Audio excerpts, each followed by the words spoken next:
త్వరలో సమసిపోతుందని అనుకున్న పశ్చిమాసియా సంక్షోభం మళ్లీ మొదటికొచ్చింది. ఒమన్ తీరంలో ఇరాన్ దళాలు తమ అపాచీ హెలికాప్టర్ను కూల్చేయడానికి ప్రతీకారంగా ఇరాన్ రక్షణ స్థావరాలపై అమెరికా భీకర వైమానిక దాడులు చేయడంతో సంక్షోభం మరింత ముదిరింది. ప్రస్తుత ఉద్రిక్తతల నేపథ్యంలో ఇరాన్ అమెరికా శాంతి చర్చలకు బ్రేకులు పడ్డట్టే. అంతేగాక ఇరాన్ హర్ముజ్ జలసంధిని పూర్తిగా మూసేస్తున్నట్లు ప్రకటించడంతో సమస్య మరింత తీవ్రమైంది. ఏప్రిల్లో కుదిరిన తాత్కాలిక కాల్పుల విరమణను శాశ్వత ఒప్పందంగా మార్చడానికి దోహా, ఒమన్లలో జరుగుతున్న చర్చలు తాజా ఘర్షణలతో నిలిచిపోయాయి.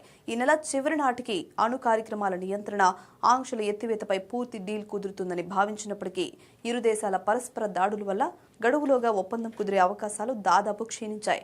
ఒకవైపు చర్చలు దాదాపు కొలిక్కి వచ్చాయని ట్రంప్ ప్రకటిస్తూనే ఇరాన్ దూకుడుగా వ్యవహరిస్తే మరింత బలమైన దాడులుంటాయని హెచ్చరిస్తున్నారు. అయితే ఈ హెచ్చరికలను ఇరాన్ ఏమాత్రం పట్టించుకోవడం లేదు.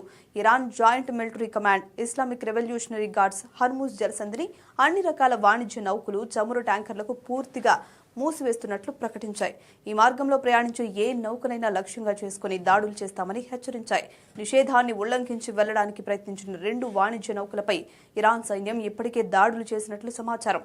అయితే హర్ముజ్ జలసంధి పూర్తిగా మూతపడలేదని అమెరికా సెంట్రల్ కమాండ్ స్పష్టం చేసింది. అంతర్జాతీయ నావికా దళాల రక్షణలో వాణిజ్య నౌకల రాకపోకలు ఇంకా సాగుతున్నాయని పేర్కొంది. వీటిలో ఏది నిజమో తేలియాల్సింది. ఇదిలా ఉంటే అమెరికా దళాలు తాజాగా ఇరాన్ దక్షిణ తీర ప్రాంతాలైన బందర్ అబ్బాస్, సిరిక్, ఖేష్మ్ ద్వీపాల్లోని ఇరాన్ వైమానిక రక్షణ వ్యవస్థలు, నిఘా రాడార్లను లక్ష్యంగా చేసుకుని మిసైల్ అటాక్స్ చేసింది. అయితే ఇరాన్ అంతే తీవ్రతతో ప్రతి దాడులకు దిగింది.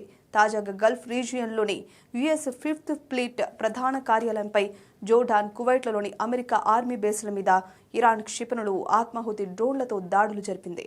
దాంతో కువైట్ తన ఎయిర్ స్పేస్ ని తాత్కాలికంగా మూసేసింది. బహ్రెయిన్లో సైరన్లు మోగించి హై అలర్ట్ ప్రకటించారు. ఈ పరిణామాల వల్ల ప్రపంచ ముడిచమురు ధరలు పెరుగుతున్నాయి.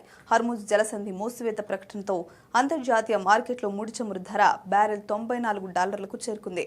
ఈ పరిణామం భారత్ లాంటి దేశాల్లో ఇంధన సంక్షోభానికి దారితీసే అవకాశం ఉందని ఆందోళనలు వ్యక్తమవుతున్నాయి.